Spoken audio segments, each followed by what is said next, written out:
Hello दोस्तों, मैं आप लोगों को इस वीडियो में क्लास 12वीं केमिस्ट्री का पहला चैप्टर यानी कि ठोस अवस्था का जो वस्तुनिष्ठ प्रश्न होता है उसके बारे में चर्चा करेंगे। ठीक है। पहला प्रश्न है, सोडियम क्लोराइड की संरचना में सोडियम धन आयन एवं क्लोरीन ऋण आयन की समन्वय संख्या क्रमशः है। इसमें देखेंगे ए में है 6:6, बी में है 8:4 और सी में है 4:4 और डी में है 4:8। ये सभी प्रश्न क्या है? अनुपात में है। ठीक है, तो इसको उत्तर देखेंगे इसमें। तो याद रखना, सोडियम क्लोराइड की संरचना क्या होती है? एक प्रकार की आयनिक क्रिस्टल होती है, एक फलक केंद्रित घनिकाई सेल होती है। और इसमें जो आयनिक क्रिस्टल होते हैं क्या होते हैं? एक धनायन और एक ऋणायन होते हैं। तो मैं यहाँ पर छोटा सा बना देता हूँ चित्र उसका, ताकि आपको समझ में आ जाए। ये क्या है? एक प्रकार का धन आयन है, यानी कि सोडियम धन आयन है। और इनके चारों ओर क्या लगा हुआ है? ऋण आयन, क्लोरीन है। ठीक है, यानी कितनी क्लोरीन होगा इसमें? 6। यानी कि जो सोडियम धन आयन होते हैं वो कितने क्लोरीन से घिरा होता है? 6। इस कारण से सोडियम का समन्वय संख्या कितनी होगी? 6 होगा। ठीक है, उसी प्रकार से जो ऋण आयन होते हैं वो क्या होते हैं? क्लोरीन होते हैं। और इनके चारों ओर क्या घिरा रहता है? धन आयन, यानी कि सोडियम धन आयन होता है। ठीक है, यानी कितनी धन आयन से घिरा हुआ है क्लोरीन? 6। इस कारण से क्लोरीन का जो समन्वय संख्या होती है वो कितनी होती है? 6 होती हैं। तो यहाँ पर लिखा है, सोडियम क्लोराइड की संरचना में सोडियम धन आयन एवं क्लोरीन ऋण आयन की समन्वय संख्या क्रमशः है। तो याद रखना दोस्तों, सोडियम और क्लोरीन की जो समन्वय संख्या होती है 6:6 होती है। यानी कि उत्तर क्या आएगा? पहला ए नंबर का 6:6। ठीक है, इतना याद रखना आपको। यानी क्रिस्टल में एक धन आयन और एक ऋण आयन होती हैं। यानी कि धन आयन विपरीत ऋण आयन से 6 घिरा रहता है, और जो ऋण आयन होते हैं यानी विपरीत धन आयन से घिरा होता है। ठीक है, इस कारण से दोनों का अनुपात क्या होती है? 6:6 होती है। यानी इसका उत्तर क्या आएगा? ए, 6:6। दूसरा प्रश्न है, फ्रेंकल दोष का सही उदाहरण है। ए है सोडियम क्लोराइड, बी है सीजियम क्लोराइड और सी है पोटेशियम क्लोराइड और डी है सिल्वर क्लोराइड। तो दोस्तों याद रखना है, जो डी होते हैं वो क्या होते हैं? सिल्वर क्लोराइड होते हैं, यानी फ्रेंकल दोष का सही उदाहरण है। और जो ए, बी और सी है वो क्या है? साठ दोष का उदाहरण है। ठीक है। तीसरा प्रश्न देखेंगे, सोडियम क्लोराइड क्रिस्टल संरचना है, यानी कि सोडियम क्लोराइड किस प्रकार का क्रिस्टल संरचना है? ए नंबर पर है फलक केंद्रित घनी, यानी कि FCC। बी है अंतः केंद्रित घनी, BCC। और सी है षटभुजी और डी है चतुष्फलकी। तो दोस्तों याद रखना है, जो सोडियम क्लोराइड की क्रिस्टल की संरचना होती है फलक केंद्रित घनी, यानी कि FCC। यानी इसको उत्तर क्या आएगा? ए नंबर का फलक केंद्रित घनी इकाई सेल। ठीक है। चौथा प्रश्न है, फ्रेंकल दोष के कारण आयनिक ठोस घनत्व। इसको देखेंगे, ए नंबर पर है घटता है, बी है बढ़ता है, सी है परिवर्तित नहीं होता और डी है परिवर्तित होता है। तो दोस्तों इसका उत्तर क्या आएगा? सी, परिवर्तित नहीं होता है। ऐसा क्यों होता है मैं आपको बताता हूँ। ठीक है, यहाँ पर बना देता हूँ एक प्रकार का, क्या बनाता हूँ? आयनिक क्रिस्टल, यानी फ्रेंकल दोष का। ठीक है, इसमें एक धनायन और एक ऋणायन होता है।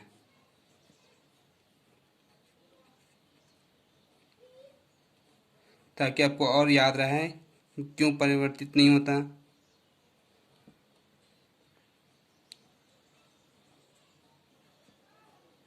एक प्रकार क्या बनाती हूँ मैं? आयनिक क्रिस्टल बनाती हूँ। इसमें क्या होता है? एक धन आयन होता है और एक ऋण आयन। ठीक है,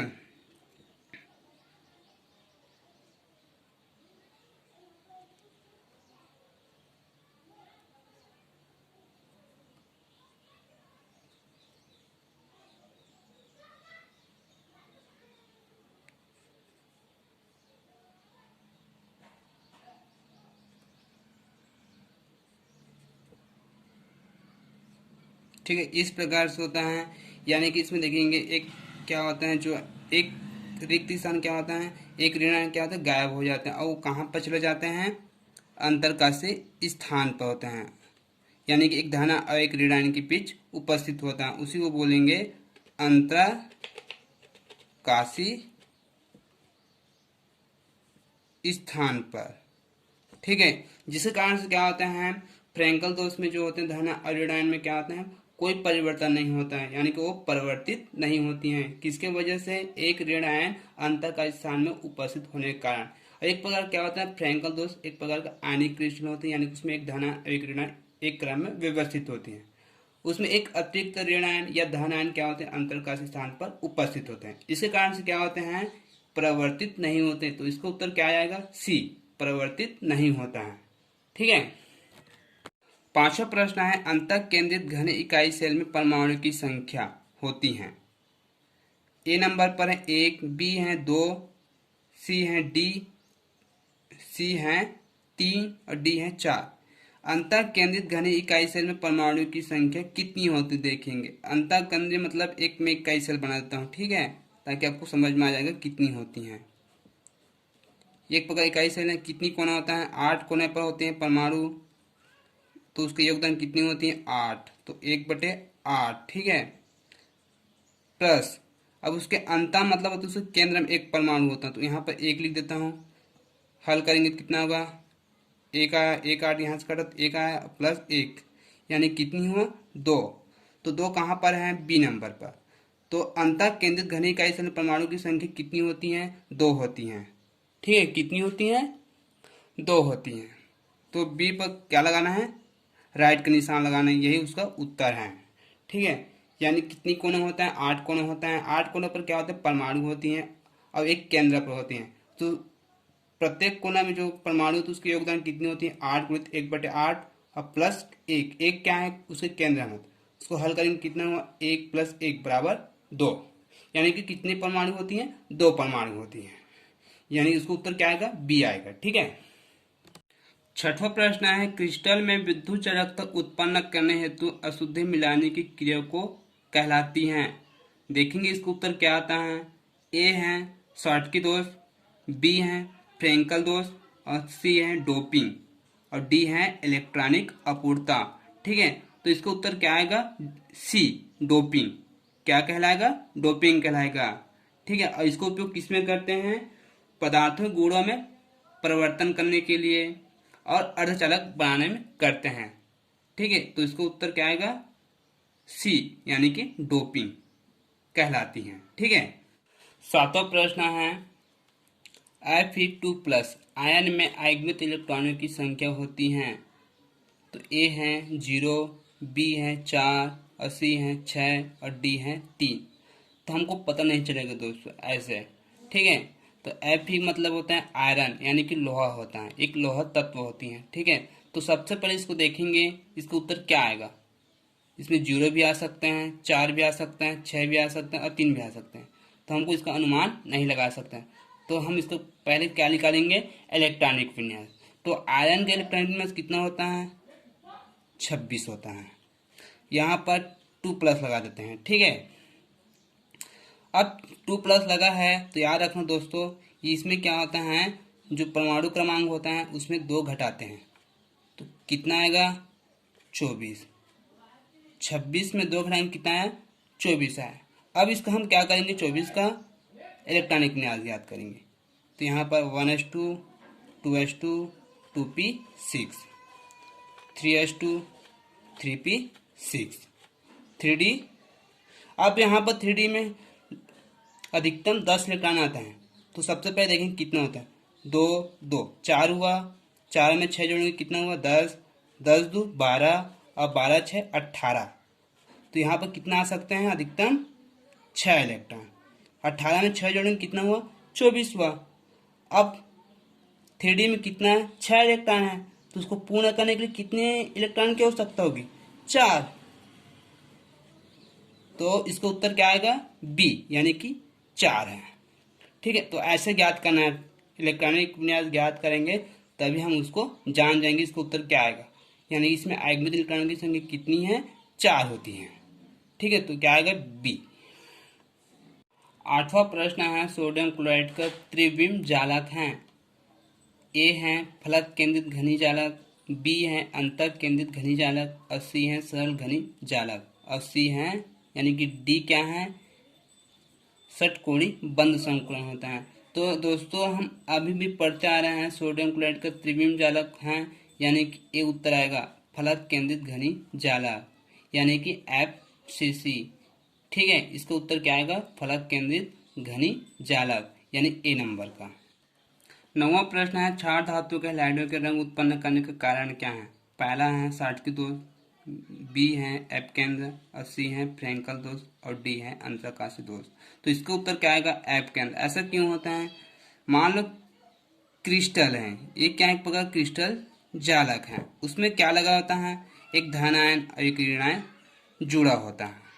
ठीक है, एक दूसरे से एक जाल के रूप में जुड़ा होता है। ऐसा बना देता हूँ ताकि आपको समझ में आ जाए ऐसा क्यों होता है। इसमें क्या होता है? एक धन आयन होता है, इसमें क्या होता है? ऋण आयन, फिर इसमें धन आयन, फिर इसमें ऋण आयन, ऋण आयन धन आयन। अब एक ही संग खाली छोड़ देता हूँ, ठीक है, ताकि आपको समझ में आ जाए। इसमें क्या करता हूँ? धन आयन, फिर इसमें धन आयन, ऋण आयन, धन आयन, फिर ऋण आयन, इस प्रकार से। ठीक है, अब ये स्थान रिक्त करता हूँ। यहाँ पर क्या रहेगा? ऋण आयन रिक्त है। ठीक है, मैं आपको बता रहा हूं, किसी भी क्रिस्टल जालक को तोड़ते हैं तो एक धन आयन और एक ऋण आयन टूट जाते हैं, और क्रिस्टल जालक से क्या होता है? ऋण आयन बाहर हो जाते हैं। तो ऋण आयन के साथ क्या होता है? एक इलेक्ट्रॉन होता है, वो क्रिस्टल से बाहर नहीं होते हैं। इस कारण से धातु अधिकाय में क्या होता है? दोष उत्पन्न होते हैं। किसके वजह से? इलेक्ट्रॉन के वजह से, क्रिस्टल से बाहर नहीं होते हैं, जबकि ऋण आयन क्या होते हैं? क्रिस्टल से बाहर हो जाते हैं, और इलेक्ट्रॉन क्या होते हैं? क्रिस्टल के अंदर ही रह जाते हैं। इसी को बोलते हैं एप केंद्र। और इसके कारण से क्या होते हैं? हैलाइडों के रंग उत्पन्न करने का कारण होते हैं, यानी कि बी उसको उत्तर आएगा एप केंद्र। ठीक है, ये समझाने के लिए है। 10वां प्रश्न है शुष्क बर्फ यानी कि ठोस CO2 है, इसका उत्तर क्या होता है? देखेंगे। आयनिक, पहला है आयनिक क्रिस्टल, बी है सहसंयोजी क्रिस्टल और सी है आणविक ठोस और डी है धात्विक ठोस। तो दोस्तों इसका उत्तर आएगा सी आणविक ठोस। ऐसा क्यों होता है मैं आपको बताता हूँ। जो CO2 होते हैं वो क्या होते हैं? कार्बन और ऑक्सीजन से मिलकर बना होता है। ठीक है, और इसमें क्या होता है? CO2 होता है, इसमें जो होते हैं दुर्बल वान डेर वाल्स बल होता है। ठीक है, दुर्बल वान डेर वाल्स बल के कारण क्या होते हैं? ये विद्युत के कुचालक होते हैं, और ये इसका गलनांक व कम होता है। इस कारण से क्या होता है? ये आणविक ठोस होता है। अब देखेंगे 11वां प्रश्न। किसी क्रिस्टल के धन आयन और ऋण आयन का त्रिज्या अनुपात 0.525 है, उसकी समन्वय संख्या होगी। ए है 2, बी है 4 और सी है 6 और डी है 8। तो इसका उत्तर क्या आएगा? सी, यानी कि 6। ठीक है, मैं आपको बताता हूँ दोस्तों। मान लो क्रिस्टल में क्या होता है? एक धन आयन और एक ऋण आयन होते हैं, यानी कि सोडियम क्या होते हैं? सोडियम का आयनिक त्रिज्या कितना होता है? 95 पिकोमीटर होता है। ठीक है, और क्लोरीन ऋण आयन का क्या होता है? आयनिक त्रिज्या 181 PM होता है। यानी कि एक प्रकार का सोडियम क्लोराइड क्या होता है? एक प्रकार का आयनिक क्रिस्टल होते हैं। ठीक है, और दोनों को हल करते हैं तो क्या आते हैं? यानी कि त्रिज्या अनुपात देखते हैं तो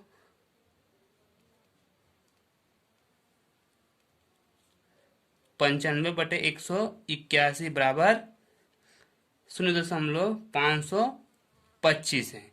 यानी कि सोडियम और क्लोराइड का त्रिज्या अनुपात निकालते हैं तो क्या निकलता है? 0.525। यानी कि दोनों का समन्वय संख्या कितनी है? 6 है। सोडियम का भी 6 है और क्लोरीन का भी 6 है। ठीक है, तो इसका उत्तर क्या आएगा? सी। इस प्रकार से आप निकाल सकते हो। ठीक है, अब है 12वां प्रश्न।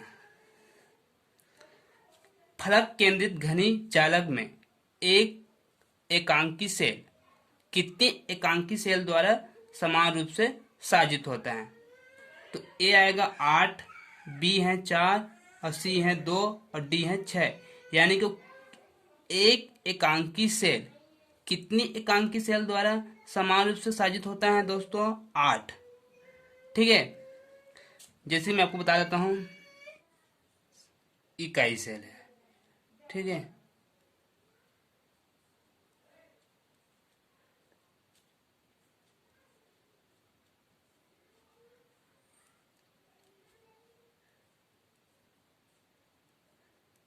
इस प्रकार से क्या होता है, 8 एकांकी सेल द्वारा समान रूप से साजित होता है। ठीक है, इसमें कोना भी होता है। प्रत्येक इकाई सेल में कितने कोना होता है? 8 होती हैं, तो 6 फलक भी होता है। इस प्रकार से 8 एकांकी सेल द्वारा समान रूप से साजित होता है, यानी इसका उत्तर क्या आएगा? ए नंबर का 8। ठीक है, अब देखेंगे 13वां प्रश्न। किसी क्रिस्टल में यदि प्रति इकाई परमाणु की संख्या 2 होती है तो क्रिस्टल की संरचना होगी। इसका उत्तर देखेंगे, ए अष्टक की, बी है अंतः केंद्रित घनी, और सी है फलक केंद्रित, और डी है सामान्य घनी। तो दोस्तों जब तक आप इसको निकाल कर नहीं देखोगे तब तक आप इसको नहीं बना पाओगे। मैं आपको थोड़ा सा यहाँ भी बता देता हूँ। ये मान लो क्या है, एक प्रकार का सरल घनी इकाई सेल है। ठीक है, अब देखते हैं अष्टक फलकित हो ही नहीं सकता, इसमें समान घनी भी नहीं हो सकता। फलक देखते हैं तो 4 आता है। अब देखिए अंतः केंद्री, इसमें कितने कोना होता है? 8 कोना होता है। जो चालक होता है कितने कोना होता है? 8 कोना होता है। ठीक है, 8 कोना में क्या होता है? परमाणु होती है, तो उसका योगदान कितने होती है? 8 गुणित 1/8 करते हैं, तो उसको हल करेंगे कितना आएगा? 1 आएगा। अब केंद्र में कितना है? 1 है, तो यहां पर 1 लिख देता हूं। दोनों को जोड़ेंगे कितना हुआ? 2, यानी कि इसमें कितने परमाणु होती हैं? 2 होती हैं। तो इसका उत्तर क्या आएगा? बी नंबर का, अंतः केंद्रित घनी। ठीक है, ऐसे निकाल लेना। अब देखेंगे 14 प्रश्न, यानी कि इसमें क्या लिखा है? एन प्रकार के अर्धचालकों में आवेश का संवहन मुख्यतः निम्न द्वारा होता है। तो इसको उत्तर देखेंगे क्या आता है। ए है इलेक्ट्रॉन, बी है छिद्र, और सी है न्यूट्रॉन, और डी है प्रोटॉन। तो इसका उत्तर क्या आएगा? ए, यानी कि इलेक्ट्रॉन है। ठीक है, इलेक्ट्रॉन की वजह से क्या होता है? इसमें आवेश का संवहन मुख्य रूप से होता है। ठीक है, तो कैसे होता है मैं आपको बताता हूं। मान लो 15वें समूह का तत्व क्या आएगा? आर्सेनिक आर्सेनिक या फास्फोरस परमाणु है। ठीक है, इसमें कितने इलेक्ट्रॉन होते हैं? 5। ठीक है, और इसमें एन टाइप में क्या होता है? सिलिकॉन होता है या जर्मेनियम होता है। यहां पर लिख दो सिलिकॉन या जर्मेनियम। ठीक है, इसमें कितने इलेक्ट्रॉन होता है? 4। ठीक है, तो आर्सेनिक या फास्फोरस शुद्ध रूप से सिलिकॉन या जर्मेनियम के साथ 4 इलेक्ट्रॉन के साथ क्या करेगा? साझेदारी करेगा। क्या करेगा? साझेदारी। तो यहां पर मैं लिख देता हूं, इस प्रकार से क्या करेगा? साझेदारी करेगा। तो इसमें 5 इलेक्ट्रॉन होते हैं। कितने इलेक्ट्रॉन होते हैं? 5 इलेक्ट्रॉन होता है। तो इसमें अब है 15वें प्रश्न है, पी प्रकार के अर्धचालकों में आवेश का संवहन मुख्यतः निम्न द्वारा होता है। इसका उत्तर देखें क्या आता है। ए है इलेक्ट्रॉन, बी है छिद्र, और सी है न्यूट्रॉन, और डी है प्रोटॉन। तो दोस्तों इसका उत्तर आएगा बी, यानी कि छिद्र। इसमें मुक्त इलेक्ट्रॉन नहीं होता। इसके कारण से क्या होता है? पी प्रकार के अर्धचालकों में आवेश का संवहन मुख्यतः निम्न छिद्र द्वारा होता है। ठीक है, अब है 16वें प्रश्न। माचिस की डिब्बी होती हैं, माचिस की डिब्बी होती हैं, तो देखेंगे इसका उत्तर क्या आएगा। ए है घनी ज्यामिति, बी है एकंताक्ष ज्यामिति, सी है विषम लंबाक्ष, और डी है द्विसमलंबाक्ष ज्यामिति। ठीक है, तो इसका उत्तर क्या आएगा दोस्तों? मैं आपको बताता हूं, सी विषम लंबाक्ष होती हैं। इसमें क्या होते हैं मैं आपको बताता हूं। एक प्रकार क्या बना है? इकाई सेल है, सरल घन इकाई सेल है। ठीक है, क्या है ये? सरल घन इकाई सेल है। इसमें जो होती हैं क्या होती हैं? क्रिस्टलीय अक्ष दूरी क्या होती है? बराबर नहीं होती। यानी कितने अक्ष दूरी होते हैं? 3 होते हैं, बी सी। तो यहां पर क्या लिखना है? A not equal B not equal C, यानी तीनों की अक्ष दूरी क्या होती है? बराबर नहीं होती हैं। ठीक है, और इसमें कितने कोण होते हैं? 3 कोण होते हैं, यानी कि आंतरिक अक्षीय कोण कितनी होती हैं? 3 होती हैं। यानी कि इसमें अल्फा बराबर बीटा और गामा बराबर कितना अंश होता है? ये 90 अंश कोण होती हैं। और इसमें ज्वाला की संख्या कितनी होती है? 4 होती हैं। ठीक है, तो सभी में क्या होता है? जो अक्षीय दूरी होती हैं, यानी क्रिस्टलीय अक्षीय दूरी बराबर नहीं होती। इसमें 3 अक्षीय दूरी होती है, ए बी सी, यानी सभी तीनों का अक्षीय दूरी क्या होती है? बराबर नहीं होती हैं। और इसमें क्या होते हैं? जो कोण होते हैं वो क्या होते हैं? 90 अंश को होते हैं। यानी कि अल्फा बीटा और गामा, यानी 3 प्रकार के कोण बनते हैं। यानी सभी कोण का मान क्या होती है? 90 अंश को होती हैं। ये समान होती हैं। इस कारण से क्या होती है? माचिस की डिब्बी होती है वो क्या होती है? विषम लंबाक्ष होती है, यानी कि सी होती हैं। ठीक है, अब देखेंगे 17वें प्रश्न। निम्नलिखित में सबसे बड़ा आयन कौन सा है? निम्नलिखित में सबसे बड़ा आयन कौन सा है? तो इसको उत्तर देखेंगे। ए है एल्यूमिनियम 3+, बी नंबर का है बेरियम 2+, और सी है मैग्नीशियम 2+, और डी है सोडियम प्लस। तो इसका उत्तर क्या आएगा दोस्तों? B barium 2+। ये सबसे बड़ा आयन होता है। क्या होता है? ये सबसे बड़ा आयन होता है। ठीक है, अब है अगला प्रश्न है 18वां। इकाई सेल का घनत्व है। इकाई सेल का घनत्व है। तो इसको उत्तर देखेंगे। ए है ZM बटे में 1/3 N0। ठीक है, बी है ZN0 बटे 1/3 M। सी है N0 1/3 बटे में Z, और डी है Z बटे MN। ठीक है, तो इसको उत्तर क्या आएगा? ए ZM बटे 1/3 N0। मैं आपको बताता हूं। ठीक है, यहां पर मैं लिख देता हूं घनत्व बराबर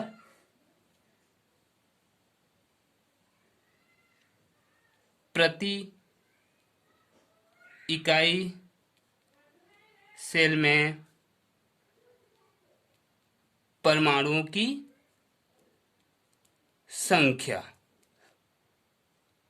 बटे इकाई सेल का आयतन। ठीक है, अब दोनों के बीच में क्या है? गुणा है, ऐसा। ठीक है, तो इसमें लिखता हूं मैं मोलर द्रव्यमान। ठीक है, बटे में एवोग्रेडो संख्या। ठीक है दोस्तों, प्रति इकाई सेल में परमाणु की संख्या को किससे दर्शाते हैं? जेड से, और मोलर द्रव्यमान को एम से। यानी कि इसमें क्या होते हैं? इनटू होती हैं, और बटे हैं इकाई सेल का आयतन किसे दर्शाते हैं? यानी कि 1/3। ठीक है, और N0 को एवोग्रेडो संख्या कहते हैं। क्या कहते हैं? एवोग्रेडो संख्या। तो इकाई सेल घनत्व का उत्तर क्या आएगा? पहला वाला, यानी कि ए नंबर का, ZM बटे 1/3 N0। ठीक है, अब है अगला प्रश्न, यानी कि 19वां प्रश्न। किस प्रकार के ठोस विद्युत चालक आघातवर्धनी और तन्य होती है? आयनिक ठोस ए नंबर पर है आयनिक ठोस, बी पर है धात्विक ठोस, और सी पर है सहसंयोजक ठोस, और डी पर है आणविक ठोस। तो दोस्तों किस प्रकार के ठोस विद्युत चालक, आघात वर्धनी और तन्य होती, ये सब जानते हो धात्विक ठोस। धात्विक ठोस में क्या होती हैं, आघात वर्धनी भी होती हैं और तन्य होती हैं। ठीक है, तो उसका उत्तर क्या आएगा, धात्विक ठोस आएगा, यानी कि बी नंबर का। अब है 20वां प्रश्न, iron Fe, cobalt CO, Nikhil Na किस प्रकार के चुंबकीय पदार्थ हैं। तो इसका उत्तर देखेंगे, ए है अनुचुंबकी, बी है लोह चुंबकी, और सी है प्रतिचुंबकी, और डी है प्रतिलोह चुंबकी।